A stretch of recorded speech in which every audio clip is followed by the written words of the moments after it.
Hello दोस्तों, नमस्ते। ET wealth ने रिसेंटली एक सर्वे कंडक्ट किया। उसमें यह सवाल पूछा कि will you be able to achieve your financial goals, और उससे जुड़े हुए 12 सवाल उन्होंने पूछे। 1200 रिस्पोंडेंट्स ने इस सर्वे में रिस्पॉन्स किया है और उसके रिजल्ट्स मैं आपके साथ इस वीडियो में शेयर करने वाला हूं। अगर आप इस वीडियो को अंत तक देखेंगे तो आपको बहुत सारे इंसाइट्स और बहुत सारे पर्सपेक्टिव्स जानने मिलेंगे और उसको यूटिलाइज करके आप अपने फाइनेंशियल गोल प्लानिंग में या फाइनेंशियल प्लानिंग में यूटिलाइज कर सकते हैं। तो चलिए आज का वीडियो शुरू करें।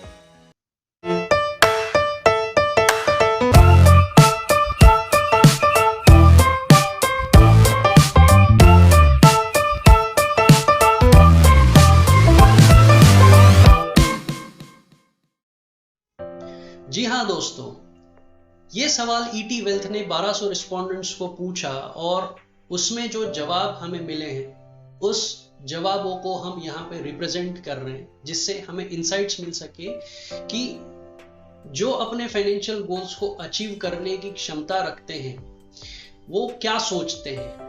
ओके, सो सबसे पहला सवाल जो ईटी वेल्थ ने पूछा वो ये है, financially prepared for unforeseen events.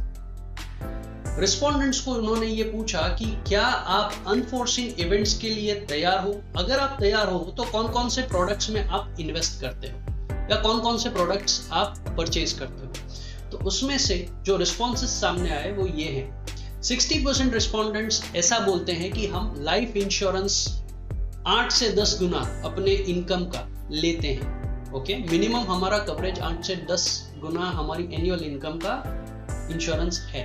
71.5% respondents बोलते हैं कि हमने मिनिमम 5 लाख रुपए का हेल्थ इंश्योरेंस कवरेज लिया हुआ है। 72% रिस्पोंडेंट्स ऐसा बोलते हैं कि हमने 6 महीने तक अपना एक्सपेंस चल सके उतना इमरजेंसी फंड सरप्लस में रखा हुआ है, प्रोविजनिंग में रखा हुआ है। अप्रोक्सीमेटली 30% लोग बोलते हैं कि हमने क्रिटिकल इंश्योरेंस लिया हुआ है और 5.5% लोग रिस्पॉन्ड करते हैं कि हमने इसमें से कुछ नहीं किया हुआ है। दूसरा सवाल उनको जो पूछा गया कि it is better to invest separately for goals, क्या आप अलग अलग गोल्स के लिए अलग अलग इन्वेस्टमेंट सिस्टम सेट करते हैं या एक साथ इन्वेस्ट करते हैं और जैसे जैसे गोल अचीव होते हैं उस हिसाब से उसमें से पैसा विड्रॉ करते हैं।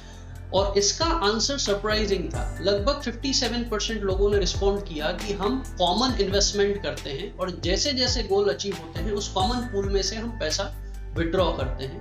एंड 43% रिस्पोंडेंट्स ऐसा मानते हैं कि हम अलग अलग गोल्स के लिए अलग अलग इन्वेस्टमेंट करना प्रेफर करते हैं, पसंद करते हैं। तीसरा सवाल जो पूछा गया ये था कि इन्वेस्टमेंट टुवर्ड्स गोल, तो वो अपने गोल्स के लिए इन्वेस्टमेंट कैसे करते हैं, how do you typically invest towards the goals. तो उसमें जो रिस्पोंडेंट्स ने जवाब दिया, 29.5% लोग रेगुलर एसआईपी करते हैं इररिस्पेक्टिव ऑफ द वॉलेटिलिटी। उन्होंने एक सिस्टम सेटअप कर दिया है और वो सिस्टम के हिसाब से वो इन्वेस्ट करते रहते हैं।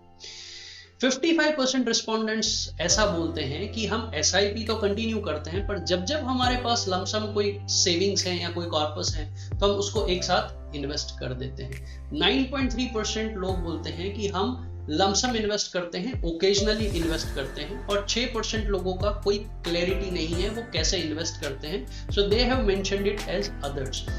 सो ये सवाल में हमें क्या पता चलता है कि अगर आपको टिपिकली गोल बेस्ड इन्वेस्टमेंट करना है तो आपको रेगुलरली सिस्टमैटिकली आपको इन्वेस्ट करना चाहिए। चौथा सवाल जो पूछा गया, सेटिंग टारगेट इज एसेंशियल। क्या आपको अपने गोल्स को सेट करने चाहिए। तो उसके रिस्पॉन्सेस में रिस्पोंडेंट्स ने जो जवाब दिया उसमें से 65% रिस्पोंडेंट्स बोलते हैं कि हाँ, हमें गोल सेट करना चाहिए before starting the investment journey और starting the systematic investment. And 35% लोग बोलते हैं कि हमें कोई गोल की जरूरत नहीं है, हम इन्वेस्टमेंट शुरू कर देते हैं और जैसे जैसे कॉर्पस बढ़ता है उस हिसाब से हम उसमें से यूटिलाइज करते हैं अपने गोल्स के लिए। पांचवा सवाल पूछा गया कि do you think your investments in planning can help you reach the targeted corpus? क्या आप जो करंट इन्वेस्टमेंट कर रहे हैं वो सफिशिएंट है आपके गोल्स को अचीव करने के लिए, आपके प्लान्ड गोल्स को अचीव करने के लिए?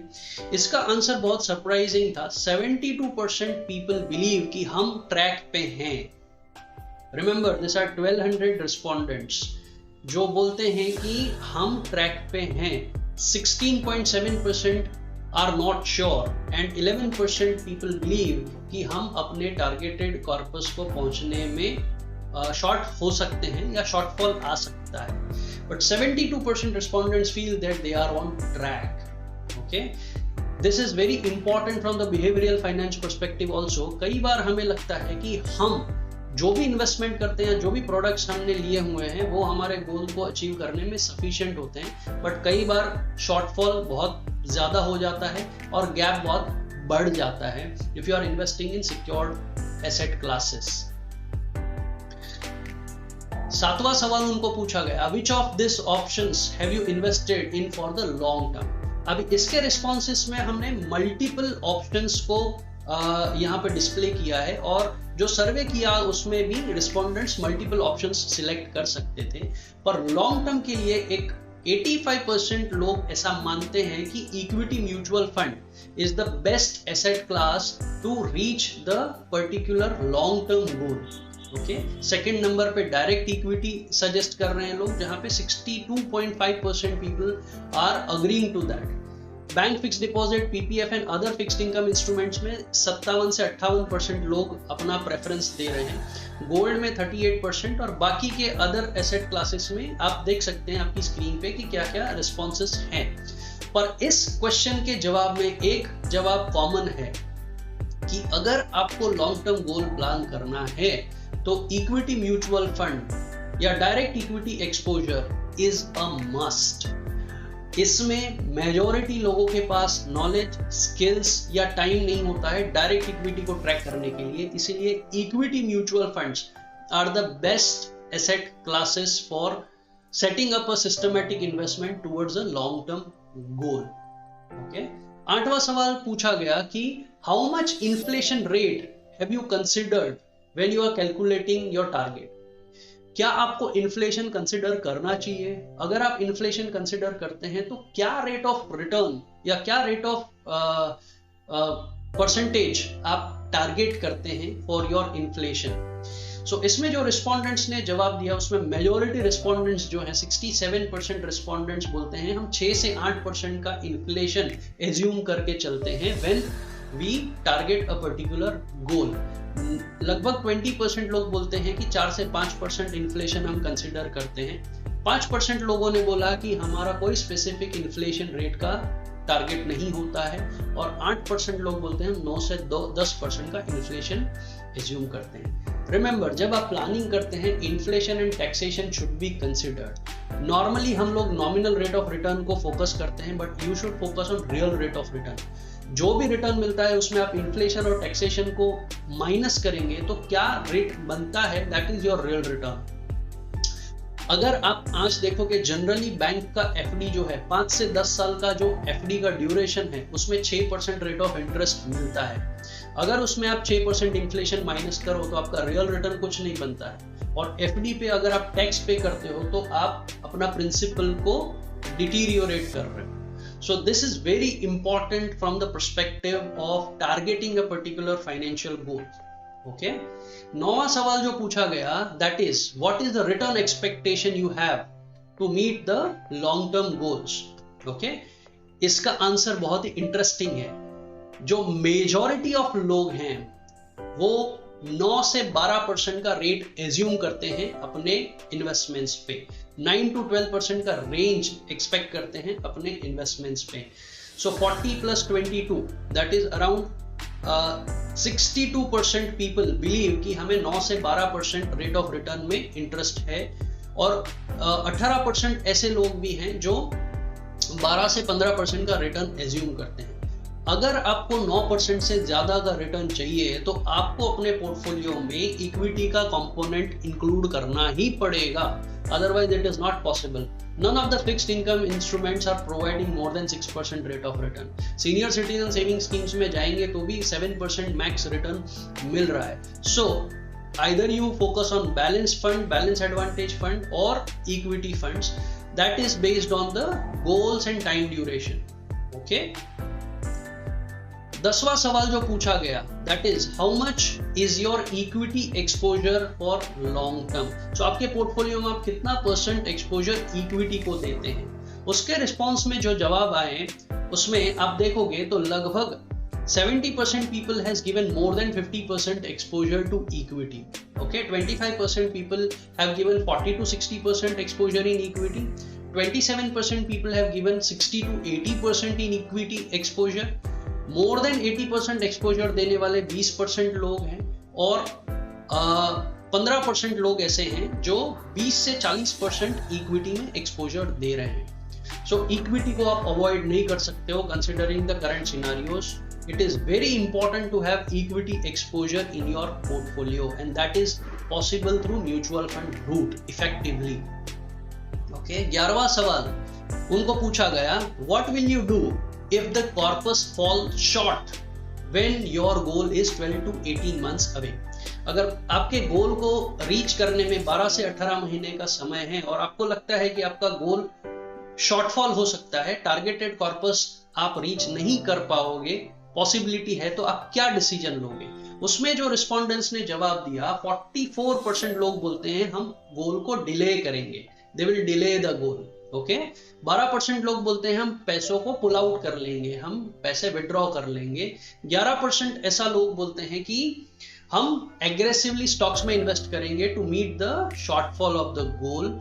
एंड बाकी के रिस्पोंडेंट्स ने अदर्स रिस्पॉन्ड किए हैं. 13% ने बोला हम कुछ नहीं करेंगे. ओके, सो मेजॉरिटी लोग क्या बोलते हैं कि either we will delay the goal और we will invest aggressively towards that goal. Okay, पर कुछ गोल्स ऐसे होते हैं जो आप डिले नहीं कर पाओगे. इसीलिए the lesson from this question is कि you should have the exposure, proper asset allocation from the beginning itself. जब से आप गोल प्लान करते हैं तब से आपका एलोकेशन प्रॉपर होना चाहिए और उसका रिव्यू भी रेगुलर होना चाहिए, जो आगे एक सवाल पूछा गया है. Okay, how often do you reassess the targeted goal. Okay, review is also very important. तो ये सवाल के जवाब में जो रिस्पोंडेंट्स ने बताया 67% रिस्पोंडेंट्स ऐसा बोलते हैं कि हम साल में एक बार अपने गोल को रिव्यू करते हैं. ओके, एंड 30% लोगों ने बताया हम ओकेजनली रिव्यू करते हैं. सो आपका लाइफ जो है, आपके फाइनेंशियल्स जो है वो डायनामिक रहते हैं. सो सालाना एक बार आपको रिव्यू करना चाहिए.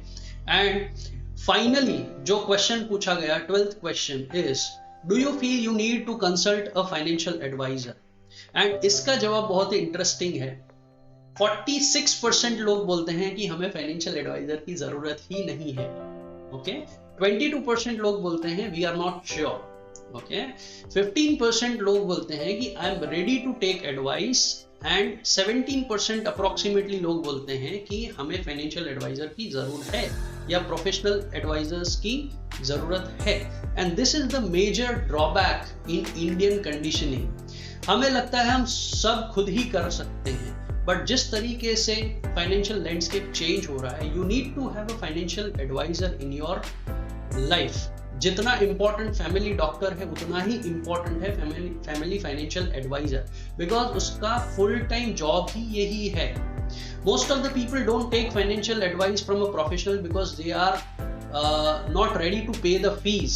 Okay, but वो 1% 1.5% फीस पे करके आप बहुत सारी मिस्टेक्स से बच सकते हैं, बहुत सारे रॉन्ग डिसीजंस से बच सकते हैं और आपका जो टाइम पीरियड है, जो इररिवर्सिबल कमोडिटी है, उसको आप बचा सकते हैं. ऑलराइट, सो ये 12 सवालों से आई प्रिज्यूम कि आपको बहुत सारे इंसाइट्स मिले होंगे और आप अपने खुद के बिहेवियर या थॉट प्रोसेस को रिव्यू करेंगे, अपने फाइनेंसेस को रिव्यू करेंगे एंड 5-6 डिसीजंस कॉमनली आपको लेने हैं. Number 1, you should have a goal based investment planning. Number 2, हर एक गोल के लिए आपको अलग अलग सिस्टम सेट करना है. Okay. Number 3, you should review the goals on a regular basis. Number 4, you should have a professional advisor or a financial advisor in your life. You should consider inflation and you should have a targeted rate of return for each of the goals.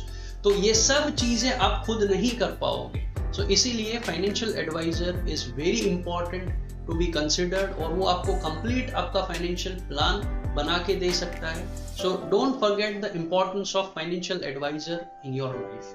So I hope this survey has given some insights, और इस पूरे सर्वे को अगर आपको पढ़ना है तो मैंने डिस्क्रिप्शन में इसका लिंक दिया हुआ है. पूरे सर्वे को पढ़िए, मैक्सिमम लोगों के साथ शेयर करिए जिससे उनको भी ये अवेयरनेस क्रिएट हो सके. इस सर्वे में खाली 1200 रिस्पोंडेंट्स ने अपने रिस्पॉन्सेस शेयर किए हैं. Let's make it to maximum people जिससे उनको हम ये अवेयरनेस क्रिएट कर सकें. Thank you so much for watching this video. Take care of yourselves. Good bye. See you.